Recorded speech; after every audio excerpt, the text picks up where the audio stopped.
ayın bir diğer malzemesi havuç. Ayın malzemesi serisine çok güzel yorumlarınız oldu, beğenileriniz oldu. Paylaşarak desteklediniz. Bizler de sizleri kırmadık. Bundan sonra her ay en az 2 tane ayın malzemesi bölümü gelecek. Havuç bildiğiniz gibi maydanozgillerden bir kök sebze. Biz en çok turuncusunu bilsek de moru, siyahı, beyazı, kırmızısı ve hatta sarısı var. Bilinen yaklaşık 60'a yakın tür var. Havuç ülkemizde en çok Ankara, Konya, Antalya, Mersin ve Hatay'da yetiştirilmekte. Az miktarda da olsa İzmir'de, Aydın'da ve Manisa'da da yetiştirilmekte. Genellikle bizler kökünü tercih ediyoruz ama havucun yapraklarında lezzetine diyecek yok ama maalesef pazarlarımızda ya da marketlerimizde havucun yapraklarını kesip satıyorlar. Buradan ufak bir ricam olsun. Bundan sonra havucun yapraklarını da kesmeyelim, bizlere bırakalım. Bizler de onlarla güzel tarifler yapabilelim. Bugün ne yazık ki havuç yapraklarıyla bir tarifim yok. Havuç içerdiği yüksek miktardaki alfa ve beta karotenle birlikte aynı zamanda K vitamini ve B6 kaynağı. Şimdi gelin hep birlikte havuca yakışan lezzet profillerine bakalım. Gördüğünüz gibi inanılmaz fazla malzeme çeşidimiz var çünkü havucun o tatlı toprak tadına yakışmayan da çok fazla malzeme yok diyebiliriz ama ben size en çok yakışanlardan bahsedeceğim. Öncesinde sebze ve meyvelerle başlayabiliriz. Özellikle yeşil yapraklarda pazı, taze nane, maydanoz, dereotu gibi taze baharatlar inanılmaz derecede yakışıyorlar. Sonrasında havuca yakın lezzetlerden bir tanesi olan turp. Tabii ki olmazsa olmazlar patates, soğan ve sarımsak. Yine sülfürlü tadıyla Brüksel lahanası, yeşil elma, nar ve ayrıca mantar da havuca çok yakışıyor. Havuca yakışan baharatlarsa biraz daha böyle parfümlü, tatlılara daha çok yakıştırdığımız baharatlar. Kişniş, yenibahar, kimyon, kekik, karanfil, kuru nane, muskat, zerdeçal ve tarçın geliyor. Asitli ürünlere bakacak olursak havuç, limon ve sirkeyle de çok güzel bir uyum içerisinde. Makarna, pirinç, yulaf ve kuru fasulye ile çok yakışıyor.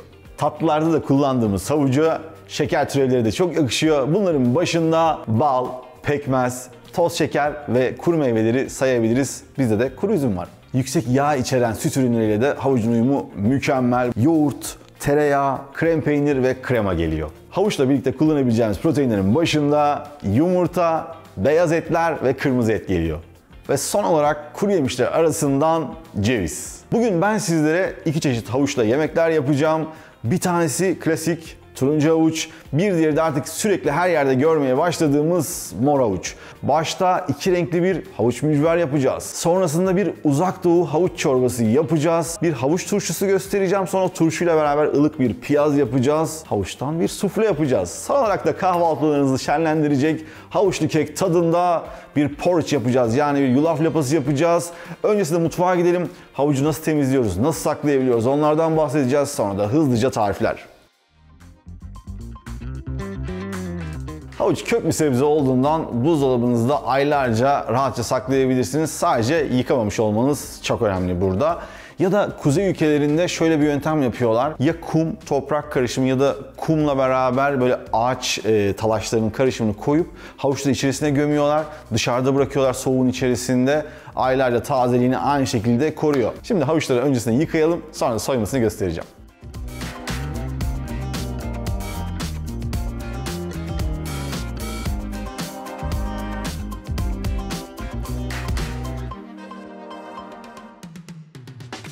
İki tane mor havuç kullanacağım, 2 tane de klasik turuncu havuç kullanacağım. Havuçları kalın kalın rendeliyoruz. Rendelerken de ileri geri değil, uzun uzun olsunlar diye hep yukarıdan aşağı şekilde rendeliyoruz. Bu da aslında bir teknik.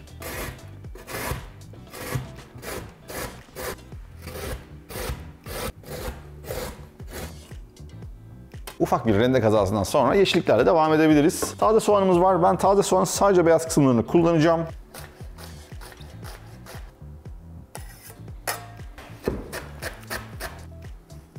Bir tane yumurta kıralım. Tuzumuzu atalım. Karabiber. Of, rengi çok güzel oldu ya. Kokusu enfes. Evet, bu kadar nemlilik yeterli. Şimdi içerisine azar azar un ekleyelim. Önce bir kaşık. İkinci kaşığı da ekleyelim. Evet, gördüğünüz gibi karışımımız toparlandı. Diğer mücverlere göre biraz daha tok bir yapısı var. Bunu dilerseniz fırında da pişirebilirsiniz ama ben bu sefer yağda kızartmak istiyorum.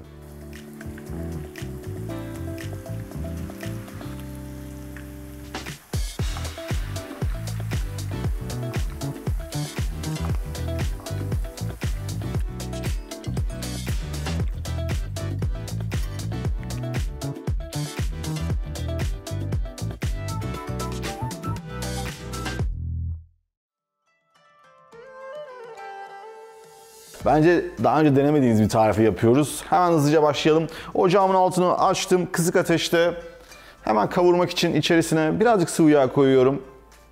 Yarım soğan yeterli olacaktır. Soğanlar içeri. 3 diş sarımsak. Bunları sonrasında blenderdan geçireceğim için ufak ufak doğramaya gerek yok. Şöyle bir baş parmağı büyüklüğünde taze zencefil.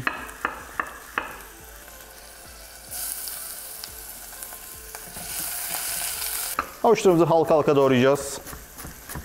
Havuçlar da içeri.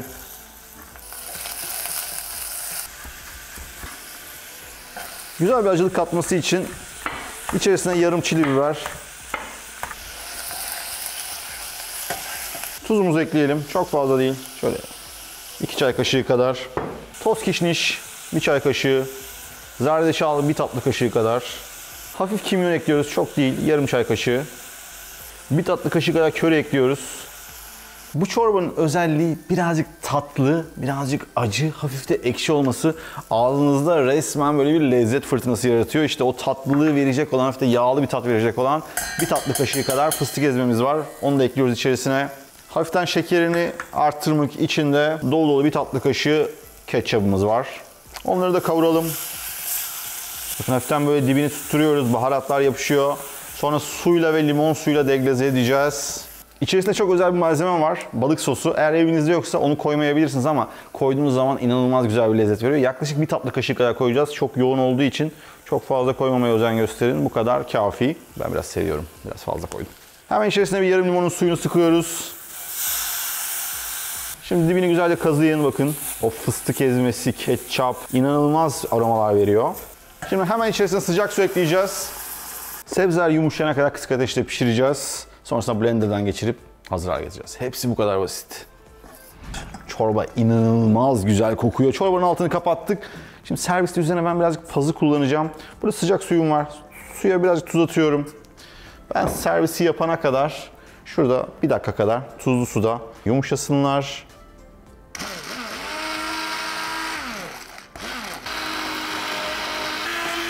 Evet, çorbamız hazır. Koyu akışkan bir hali var. Siz daha böyle akışkan, daha da koyu olmasını istiyorsanız suyunu birazcık artırabilirsiniz ama bu halini tavsiye ederim.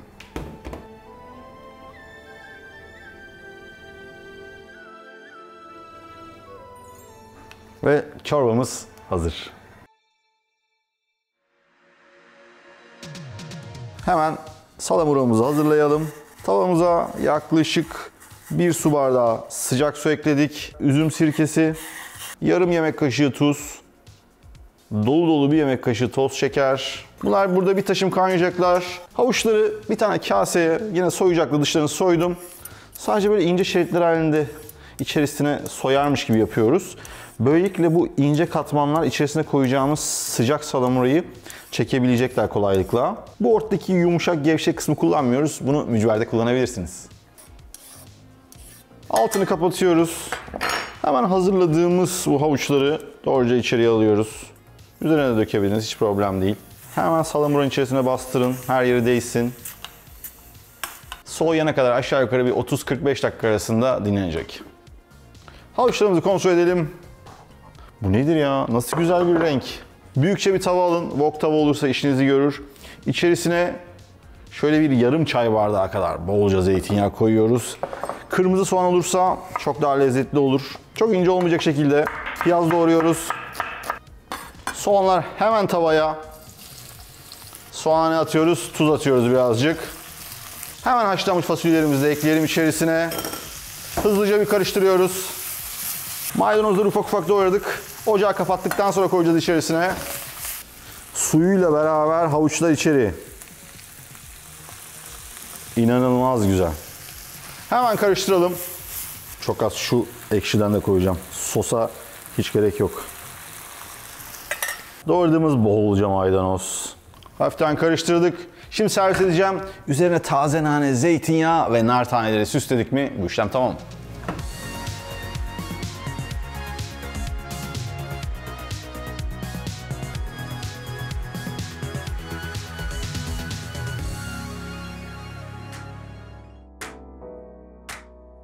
Turuncu havucum var. İri parçalar halinde doğruyorum. Doğruca havuçları içeriye. İçerisine ne atıyoruz? Çok az tuz atıyoruz. Havuçların diriliğini koruması için. Çok az. Böyle yarım çay kaşığından da az. Hafiften şöyle kapağını yarımladık. Havuçlar yumuşayana kadar pişireceğiz. Havuçlarımızı kontrol edelim. Of, renkler işte inanılmaz oldu şu anda. Evet, gördüğünüz gibi yumuşacıklar. Şimdi bir mutfak robotu ya da blender alacağız bunları. Tüm sıcaklığıyla içeriye. Havuçların dışının ne kadar kuru olduğunu görebilirsiniz. O yüzden hafiften bekletmenizde fayda var. İçerisine su girsin istemiyoruz. Oda sıcaklığında tereyağımız var. Soğuk da olsa fark etmez çünkü zaten sıcaklığıyla blenderda onu eritecektir. Yaklaşık 5 yemek kaşığı kadar. 3/4 su bardağı toz şekerimiz var. Şekeri de ekliyoruz içerisine. Şeker de tereyağıyla beraber içeride eriyecek.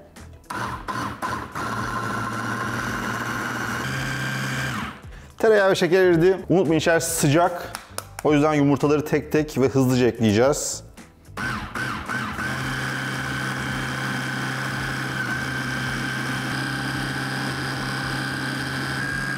Evet, yumurta karışımımız güzelce ılıttılar. İçerisi kremsi bir dokuya ulaştı. 1 çay kaşığı kadar kabartma tozu. 1 paket vanilin. Şöyle kaşık ucuyla tarçın atacağız içerisine, rengini çok karartmasın. Hızlıca onları da karıştıralım. Yarım su bardağı kadar unumuz var. Onu da azar azar ekliyorum.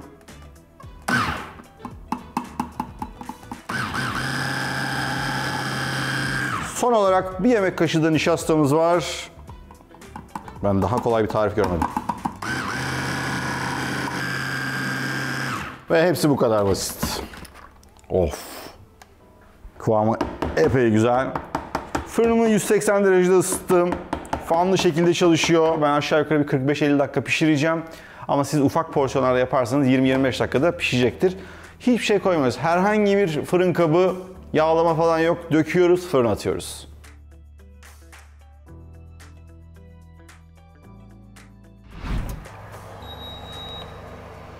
İnanılmaz. Yani kokuyu duymanız lazım. Bu kadar çabuk yapılan, bu kadar lezzetli, görseli olan bir şey görmedim daha. Ve şimdi üzerine pudra şekeri koyup dinlendireceğiz.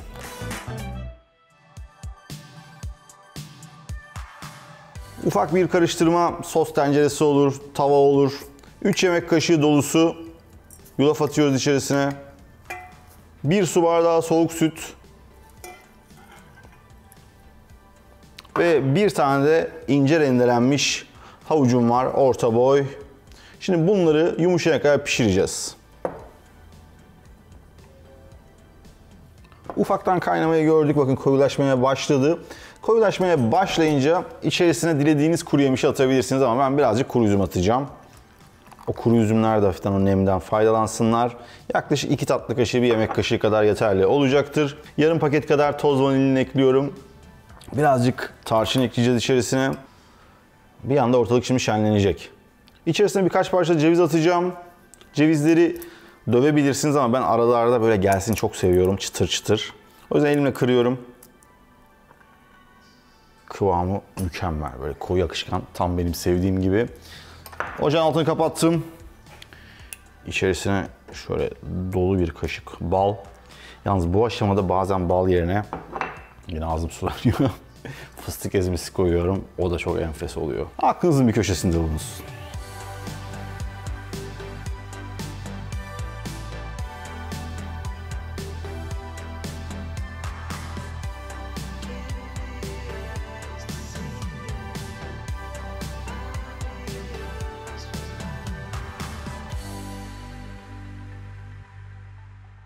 Ve sıra geldi en sevdiğim kısma, tadına bakacağız. Çorbayla başlayacağım. Biraz tuzlular, sonra tatlılar. Allah Allah. Ne güzel bir menü oldu ya bu. Pazıları tabii süs yaptım birazcık. Şuradan bir tane pazımı alayım. Sizler içine karıştırabilirsiniz.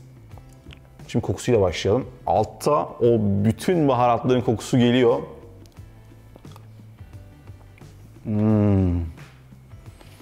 Uzak Doğu mutfağı seviyorsanız, böyle birazcık Tayland esintileri var, Hindistan esintisi var. O çiliyle bir anda patlıyor. Acı havucun tatlılığıyla dengeleniyor. Kaşık kaşık gider. O turşu kokusu ağzı inanılmaz sulandırıyor.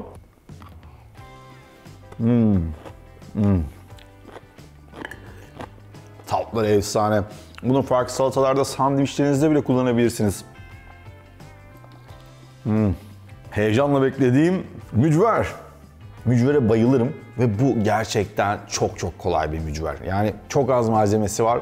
Havuçtan gelen o muhteşem tatlılığa sahip. Yanında bir parça naneli yoğurt, sadece hiçbir şey değil yani, süzme yoğurt ve nane. Tatlı oranı biraz yüksek bir mücver. Rahatsız ediyor mu? Asla. Soğan çok yakışmış. Maydanoz arkadan geliyor. O tuzluluk var. Dilerseniz peynir de koyabilirsiniz ama ben tavsiye etmem. Bunun peynirsiz hali çok çok lezzetli. Hatta bunun soğuk hali de çok lezzetli. Bittim bugün.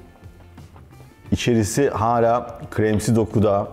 Adeta bir havuç keke ne koyduysak hepsini içine koyduk. Çok minimal süsledim. Meyveyle boğmadım. Benim tarifime güvenebilirsiniz. Olay budur. Yani bundan bir tabak yiyin, bütün tatlı ihtiyacınız vesaire gider. Yoğun karbonhidrat, enerji verir. O yüzden bence gündüzleri yerseniz güne inanılmaz tok başlarsınız. Yanında güzel bir fincan kahve ile sizi 4-5 saat, belki daha uzun süre tok tutacaktır. Ve finali ortada bizi bekleyen muhteşem havuçlu sufleyle yapacağız. Of. Yumuşacık. Bu unsuz kek gibi gözüküyor şu anda. Kokusu böyle, hiç portakal koymadım ama portakallı bir his kokusu var içinde. Şimdi öncelikle tadı mükemmel. İnanılmaz hafif, inanılmaz güzel. Yalnız soruyu hemen duydum. Bakın buradan soru bana çarptı şu anda. Yumurta kokuyor mu sorusu. Evet, içerisinde biraz yumurta kokusu var ama tadı muhteşem yani. Neye gülüyorum biliyor musunuz? Yumurtalı tatlıların yumurta kokması kadar bence doğal bir şey yok yani. Ama çok güzel bu. İnanılmaz yedim bugün çünkü tarifler çok çok çok güzeller. Hiçbirine doyamadım. Ben havucu da çok seviyorum ama yani havucun bu hallerine sizler de bayılacaksınız. Ayın malzemesi bölümlerini iyi ki beğendiniz, iyi ki bize destek oluyorsunuz, abone oluyorsunuz, bolca yorum yapıyorsunuz. Hatta bu videoyu inanılmaz şekilde paylaşıyorsunuz. Şimdiden teşekkürler. Bir sonraki ayın malzemesi bölümünde görüşmek üzere. Bay bay.